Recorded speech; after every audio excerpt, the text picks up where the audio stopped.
রোজকার রান্নার পদ্ধতিগুলো যদি একটু পরিবর্তন করে নেওয়া যায় তাহলে সাধারণ রান্নাগুলিও কিন্তু অসাধারণ হয়ে ওঠে।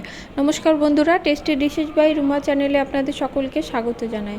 আজকে আমি রুটি পরোটা দিয়ে খাবার একটি পনিরের নিরামিষ রেসিপি শেয়ার করছি।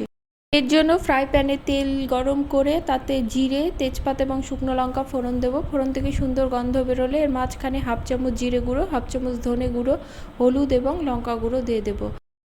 মিনিট খানেকের মতো নেড়ে এর মধ্যে দিয়ে দেবো ক্যাপসিকাম এবং টমেটো। আমি একটি বড় মাপের ক্যাপসিকামের অর্ধেকটা নিয়েছি এবং একটি মাঝারি মাপের টমেটো ডুমো করে কেটে নিয়েছি। ক্যাপসিকাম এবং টমেটোটা মিনিট দুয়েক ভেজে নিয়ে এর মাঝখানে আমি 1 চামচের মতো বেসন দিয়ে দেব।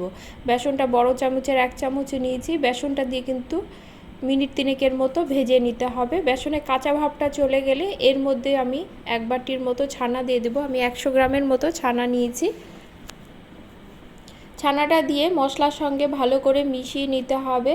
এবার আমি এর মধ্যে 1 কাপের মতো জল দেব। জলটা বেশি দেবার প্রয়োজন নেই, এই তরকারিটা একটু মাখো মাখোই হয়। এবার আমি এর মধ্যে দিয়ে দিলাম স্বাদ অনুসারে নুন এবং চিনি। ভালো করে মিশিয়ে নিয়ে ঝোলটা আমি বয়েল আসতে দেব।